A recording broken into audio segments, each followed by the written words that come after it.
Se você está ouvindo isso, talvez minha irmã ainda esteja viva, mas eu já não tenho certeza. Nunca acreditei nessas histórias de internet.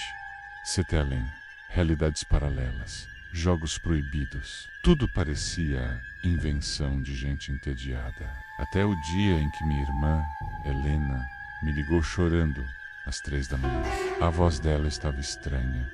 Não era medo comum. Era como se ela estivesse distante, como se estivesse falando de muito longe. Ela só disse uma frase antes de desligar. Eu encontrei a passagem. Se eu não voltar até amanhã, não me procure. No começo achei que fosse brincadeira. Helena sempre gostou dessas coisas sombrias. Fóruns estranhos, vídeos ocultos, relatos de gente que dizia ter cruzado para CT Além, menos um lugar onde as regras não são as mesmas. Mas na manhã seguinte, o quarto dela estava vazio, Célia, desligado, computador aberto em uma página que eu nunca tinha visto. E na tela, uma frase escrita repetidas vezes: não olhe para trás quando ouvir seu nome. Foi ali que percebi. Minha irmã não tinha simplesmente desaparecido. Ela tinha ido para algum lugar onde talvez ninguém devesse entrar. Depois do desaparecimento, passei dias sem dormir. A polícia tratou como fuga voluntária. Amigos diziam que ela precisava de um tempo. Mas eu conhecia minha irmã. Helena jamais iria embora sem deixar algum sinal. Voltei ao computador dela. O histórico estava cheio de fóruns obscuros. Gente contando experiências parecidas. Vozes que chamavam pelo nome. Ruas que não existiam. Relógios que paravam. Todos falavam de CT Além, como se fosse um reflexo distorcido do nosso mundo. Um detalhe se repetia em todos os relatos. Você não entra em CT Além. Você é convidado.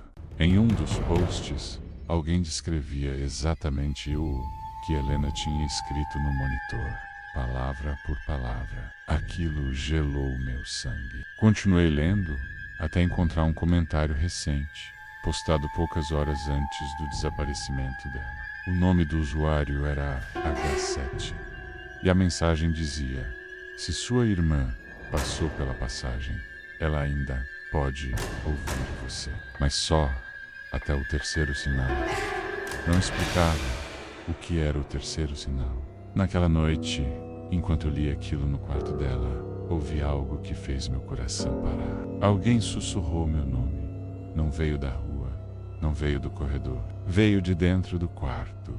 E quando me virei, por um segundo, tive certeza de ver alguém parado onde minha irmã dormia. Mas quando pisquei, não havia ninguém. Só o espelho do guarda-roupa. E nele, uma frase que não estava ali antes. Ela não quer que você venha. Depois daquela noite, nada mais ficou normal.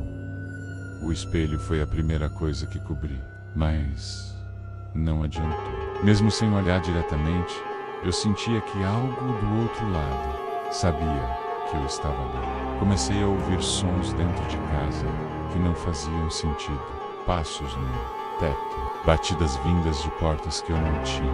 O relógio da sala sempre parava às 3h17, exatamente o horário em que Helena me ligou. Voltei aos fóruns. O usuário H7 tinha respondido novamente, como se soubesse que eu estava procurando. A mensagem era curta.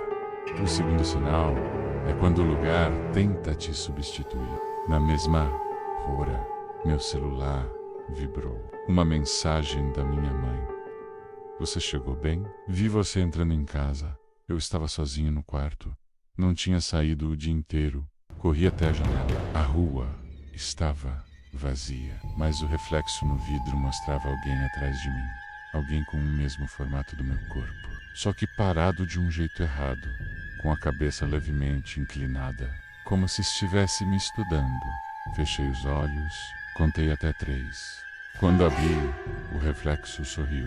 Foi nesse momento que ouvi a voz de Helena novamente clara. Próxima não vinha de fora, vinha de dentro da minha cabeça. Não atravessa. Mas se atravessar, não responde quando te chamarem. O ar ficou pesado, a luz piscou. E por um segundo, a casa não era mais a minha casa. As paredes pareciam mais estreitas. A porta do corredor dava para um lugar que eu nunca tinha visto. Um corredor longo demais, escuro demais. E no fundo dele, alguém me chamava pelo nome. Eu sabia o terceiro sinal tinha começado. O corredor não terminava. Cada passo fazia o som errado, como se o chão estivesse atrasado em relação ao meu corpo. A voz continuava me chamando, sempre igual à minha, sempre um pouco fora de tempo. Intuo e o vai.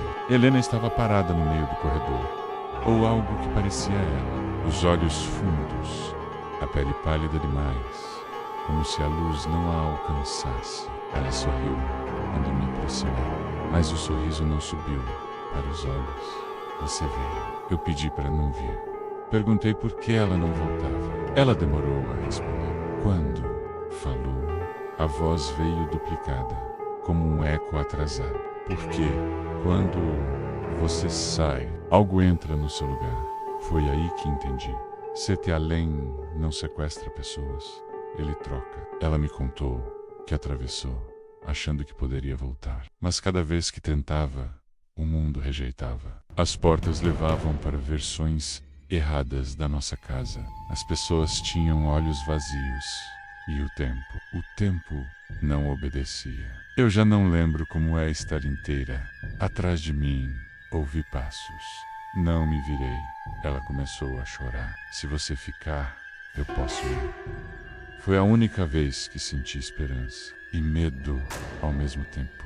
Nesse instante, ouvi meu nome sendo chamado, não por ela, mas por algo atrás de mim.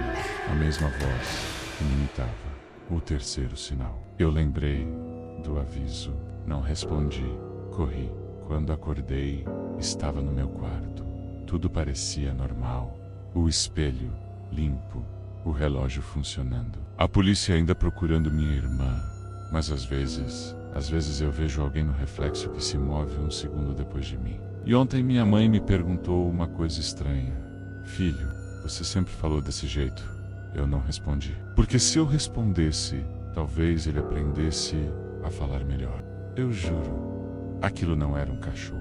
E quando ele se levantou em duas pernas, eu soube que não ia sair vivo do sítio. Nunca acreditei em histórias de lobisomem. Cresci ouvindo causos de interior, gente dizendo que viu um bicho grande, um vulto correndo no milharal, mas sempre achei exagero. Até a noite passada. Meu nome não importa. O que importa é onde eu estava. Eu tinha ido passar o fim de semana sozinho, no sítio da minha família. Fica afastado da estrada, cercado de mata fechada sem sinal de celular, depois das 6 da tarde. Um lugar silencioso demais. Daquele tipo que faz seus próprios pensamentos ecoarem. Na primeira noite, tudo parecia normal. Grilos, sapos, o vento batendo fraco nas árvores. Mas por volta das 10 da noite, algo mudou. Os sons pararam. Não foi de forma gradual. Foi como se alguém tivesse desligado à noite. Lembro de ter sentido um arrepio subir pelas costas. Silêncio no mato nunca é coisa boa. Foi então que ouvi passos. Não eram leves, eram pesados, ritmados, como se algo grande estivesse circulando a casa. No começo pensei que fosse um boi solto, ou talvez um cavalo do vizinho. Mas aí veio o cheiro, um cheiro forte, animal, podre. Eu me aproximei da janela devagar, tentando não fazer barulho. A lua cheia iluminava o quintal. E foi quando vi as marcas no chão, pegadas, grandes demais para um homem, estranhas demais para qualquer animal que eu conhecesse. Meu coração começou a acelerar. Foi nesse momento que ouvi um rosnado baixo, vindo de trás do celeiro. Não era de cachorro. Tinha algo errado naquele som. Eu devia ter entrado e trancado tudo, mas o medo me deixou parado. Então ele apareceu. Uma silhueta alta, coberta de pelos escuros, se movendo lentamente entre as árvores. No início, parecia andar em 4 patas, até que, sei, levando. Quando aquela coisa ficou de pé, eu senti minhas pernas tremerem. Ela era grande, muito maior do que qualquer homem, e parecia me procurar. Eu sabia que se fizesse qualquer barulho, aquilo ia me ouvir. Foi aí que o assoalho da varanda rangeu sobre meus pés, e o rosnado virou um grito. O grito ecoou pelo quintal como se rasgasse o mar numa mão, mas também não era de animal. Meu corpo reagiu antes da mente. Eu recuei da janela, tentando não respirar alto demais, enquanto ouvia passos pesados se aproximando da casa. Cada passo fazia o chão vibrar levemente. Eu conseguia sentir. Corri para trancar a porta da frente. A fechadura fez um clique alto demais. Congelei por um segundo, esperando uma reação. Silêncio, mas durou pouco. Algo bateu na parede lateral da casa. Não foi um impacto violento. Foi como se aquela coisa estivesse testando a estrutura, empurrando, arranhando. Ouvi unhas raspando na madeira, longas, lentas. Eu me afastei, segurando qualquer objeto que pudesse virar uma arma. Peguei um pedaço de madeira velho, mais por desespero do que por estratégia. Então ouvi a respiração. Vinha do lado de fora, pesada, irregular, acompanhada de um som molhado, como saliva escorrendo. A sombra passou pela janela da sala, alta demais, larga demais. Ela parou ali. Eu sabia que estava sendo observado. De repente, a janela tremeu. Uma pancada forte. Depois, outra. Vidro, estalando. Eu recuei até a parede oposta, sentindo o suor escorrer pelo rosto. Meu coração batia tão alto que eu tinha certeza de que aquilo podia ouvir. E então, parou. Por alguns segundos, não ouvi mais nada. Nenhum passo, nenhuma respiração. Achei que talvez tivesse ido embora. Foi quando ouvi algo no telhado, passos arrastados lentos, circulando a casa por cima. O peso fazia as telhas rangerem. Aquela coisa estava em cima de mim. Nesse momento, percebi o erro fatal. O quarto dos fundos tinha uma janela antiga, sem tranca. Ouvi um baque seco. Depois o som de unhas raspando metal. Ela tinha encontrado. Eu comecei a recuar pelo corredor, tentando chegar ao quarto, antes que fosse tarde demais. Mas então, ouvi a madeira da janela ceder. Um estalo alto vidro quebrando.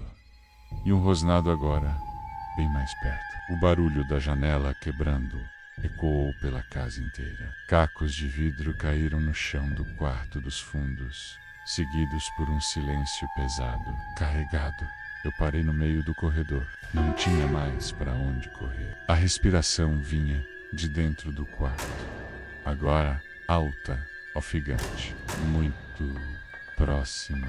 Ouvi o som de algo se movendo lá dentro, derrubando móveis, como se aquele corpo enorme estivesse se adaptando ao espaço apertado. Então, passos, lentos, pesados, vindo na minha direção. Eu segurei a madeira com força, sentindo as mãos tremerem. Meu corpo inteiro gritava para fugir, mas minhas pernas simplesmente não respondiam. A sombra surgiu primeiro na parede do corredor. Depois o cheiro, forte, quente e animal.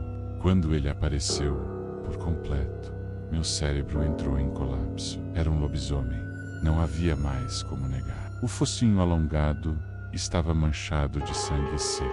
Os olhos refletiam a pouca luz da casa, brilhando como os de um predador, que finalmente empurrou a presa. O peito subia e descia rápido, como se estivesse se segurando ou se divertindo. Ele ficou me encarando por alguns segundos.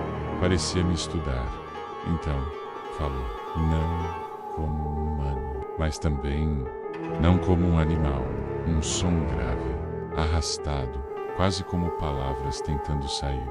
Foi nesse instante que percebi algo ainda pior. No braço dele havia um pedaço de pano preso às garras. Eu reconheci. Era uma camisa velha do sítio do meu tio. O mesmo tio que desapareceu anos atrás, naquela região. O mesmo que todo mundo dizia ter sido ataque de onça. Meu estômago revirou. A criatura deu um passo à frente. Depois outro. Eu levantei a madeira mais por instinto do que coragem. Ela respondeu com um rosnado alto, mostrando dentes grandes demais para qualquer coisa viva. E então, ela avançou. Quando ele avançou, eu agi por puro reflexo. Girei o corpo e corri para a cozinha, ouvindo o impacto das garras batendo na parede atrás de mim. A casa inteira parecia pequena demais agora. Cada passo dele fazia os móveis tremerem. Eu alcancei a porta dos fundos e a escancarei, sentindo o ar frio da madrugada bater no rosto. Corri em direção ao pasto, sem olhar para trás. Erro. O som dos passos atrás de mim não era humano. Era rápido demais, pesado demais. Senti algo raspar minhas costas e fui arremessado no chão. Rolei na lama, sentindo uma dor aguda no ombro. Quando levantei o rosto, ele estava ali, imenso, iluminado pela lua cheia. Mas não me atacou. Ele apenas ficou me encarando. Por alguns segundos houve silêncio entre nós. Então, lentamente, ele recuou, entrou novamente na mata e desapareceu. Eu fiquei ali, sem entender, até o amanhecer. Quando a polícia chegou, não encontrou sinais de invasão, nem pegadas, nem marcas de luta. Disseram que eu devia ter imaginado tudo, que o isolamento mexeu com minha cabeça. Mas eles não viram o que eu vi depois. Naquela manhã, enquanto juntava minhas coisas para ir embora, encontrei algo no chão do quarto, preso em um caco de vidro. Um pedaço de pano ensanguentado da minha camisa. E no espelho do banheiro, notei algo diferente nos meus olhos. Eles refletiam a luz de um jeito estranho, animal. Desde aquela noite, eu não volto mais ao sítio. Evito luas cheias, evito lugares isolados, porque, às vezes, eu acordo com as mãos sujas de terra e um gosto de sangue na boca. E eu sei, o lobisomem não foi embora. Ele só passou o fardo adiante. Obrigado por assistir e se inscrevam para mais histórias.